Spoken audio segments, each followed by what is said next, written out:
Bon, alors j'ai pas mal critiqué Trade Republic. Je suis désolé pour tous les fanboys de Trade Republic. J'ai eu pas mal de commentaires qui défendent Trade Republic. Mais on me pose la question, si tu critiques autant, vas-y, propose un meilleur courtier. Et donc je vais vous lister quelques courtiers que j'ai utilisés et mon avis sur eux. Alors, le premier c'est Boursobank, qui s'appelait Boursorama Bank quand j'ai commencé, et qui à mon avis est très bien, facile à utiliser.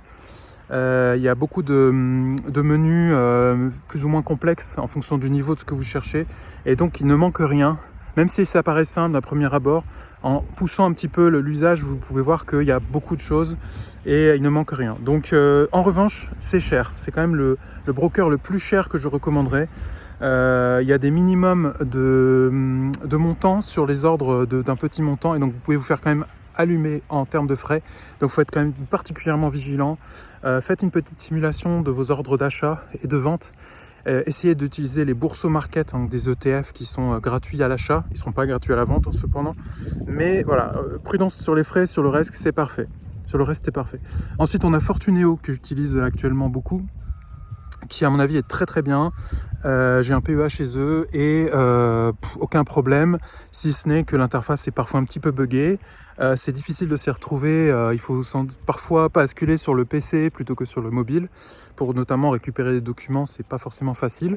Et puis il y a toujours un petit bug là qui traîne quand vous faites un virement vers votre PEA, l'argent n'est pas disponible immédiatement, alors il faut cliquer sur un bouton pour refresh. Vous vous rendez compte, on est en 2026 et il faut faire un refresh pour que l'argent il existe et qu'il soit disponible pour l'investissement. Bon, un petit peu ridicule sur ce point, mais disons que sur tout le reste c'est très bien. Il y a les documents, il y a le sérieux, le support est là, j'ai rien à dire. Bourse Direct, pas essayé, paraît que c'est bien. DeGiro, pas essayé, paraît que c'est bien aussi. Before Bank, j'ai essayé et j'aime pas trop. Je trouve que l'interface elle est un peu austère. Alors ils se sont modernisés depuis, moi ça fait 5-6 ans que j'ai utilisé, mais on sent que voilà, ils sont un peu à la ramasse. Ça donne l'impression qu'il manque un petit peu de moyens. Une R&D peut-être faiblarde comparé à la concurrence, mais voilà, j'ai pas eu d'expérience vraiment négative avec eux. Ensuite, on a Trade Republic, j'en ai parlé, j'aime pas. Et enfin, Saxo Bank. En fait, c'est très bien. C'est gros, ils ont des moyens, mais j'ai eu une mauvaise expérience personnelle avec eux parce que, en fait, j'avais un PEA blindé et je m'étais dit que j'allais profiter d'autres types de comptes titres, comptes sur devises, etc. pour m'amuser un peu. Et en fait, ça s'est plutôt mal passé pour moi. Il y a eu un bug dans leur application. J'ai voulu retirer mon argent et en fait ça a fait un virement en devises étrangères vers mon compte français. Donc vous imaginez, j'ai un compte libellé en euros chez Saxo, je fais un virement vers un autre compte libellé en euros en France chez une autre banque et en fait l'argent il part dans une monnaie étrangère, ça déclenche une enquête, l'argent est bloqué pendant presque un mois, je devais avoir 70 000 € bloqués comme ça, gros stress. Aucun support client, vraiment ils se sont foutus de moi. J'ai demandé un geste commercial pour être remboursé sur les frais d'enquête, aucune réponse. C'était de ma faute quoi en gros, alors que clairement leur site il bug quoi. Donc j'ai pas du tout aimé ça, j'ai perdu totale confiance et j'ai fermé mon PEA pour en rouvrir ailleurs, pour le rouvrir ailleurs, et je regrette beaucoup parce que fiscalement je me suis fait allumer et c'est vraiment une erreur émotionnelle en fait. C'est-à-dire que j'avais un peu une colère envers mon broker à ce moment-là.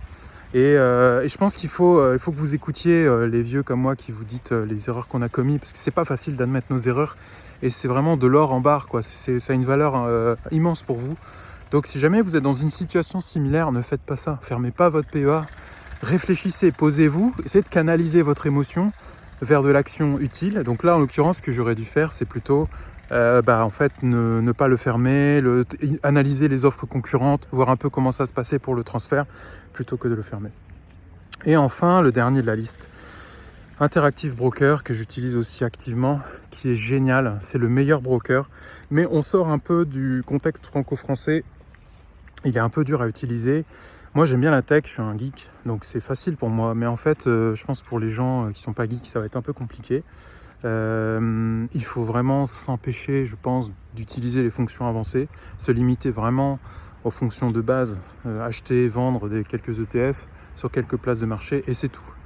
Ne pas faire de trading, ne pas faire de levier, ne pas faire de compte sur marge. Voilà, il y a plein d'options en fait. C'est le trader, le broker le plus avancé. Donc forcément, il y a plein de trucs. Et si vous activez tout, laissez tomber, vous allez vous perdre, quoi. Et autre défaut, c'est qu'en fait, ils ne fournissent pas l'imprimé fiscal unique. Si vous ouvrez un compte titre chez eux, et que vous faites des ventes, par exemple, vous allez être fiscalisé, bien sûr, sur ces ventes, sur la plus-value. Et normalement, un broker français vous fournit un document annuel que vous recopiez sur votre déclaration d'impôt avec les petits montants. Donc, vous voyez la case, je sais pas, par exemple 2TR, le code de la case, le montant qu'il faudra reporter, et puis vous le reportez sur votre déclaration fiscale. Le problème, c'est que Interactive Broker, il ne fait pas ça. Ça n'existe pas chez eux. Et je ne pense pas que ce soit prévu à court terme, peut-être à très long terme. Il ne faut pas compter dessus, quoi. Donc, c'est du travail en plus. Ça veut dire qu'il faut sortir un document fiscal similaire, mais pas identique. Et il faut se poser les questions pour chacun des dividendes que j'ai reçus. Comment est-ce que je fais le calcul? Si j'ai fait des plus-values, comment est-ce que je reporte? Donc, maintenant, avec les IA, ça me semble quand même plus facile. Je l'ai fait l'année dernière et je dois dire que ça prend quand même du temps, quoi. C'est quelque chose qui prend, pour moi, ça a dû me prendre 2 heures, vous voyez, alors que j'avais quand même très peu de gains, juste quelques dividendes, quelques actions qui ont vesté. Enfin, en fait, tout de suite, on rentre dans des trucs compliqués, et donc, il vaut mieux être un investisseur avancé pour utiliser Interactive Broker. Et autre intérêt d'utiliser ce broker, c'est que si vous partez à l'étranger, il vous suit. Quel que soit quasiment dans tous les pays du monde, il va vous suivre. Sauf si vous partez dans un pays ennemi des USA, il n'y en a pas beaucoup sur la planète, mais il y en a. Là, éventuellement, vous aurez des problèmes, ils vont vous geler votre compte. Si vous partez en Russie, par exemple, il ne faut pas ouvrir votre compte Interactive Broker. À partir du moment où ils détectent une IP russe, ils vont vous bloquer. Voilà, mais donc pour moi, c'est quand même le meilleur parce que ils ont des frais beaucoup plus faibles. Ils ont un univers d'investissement maximal, mais c'est plutôt réservé aux investisseurs avancés.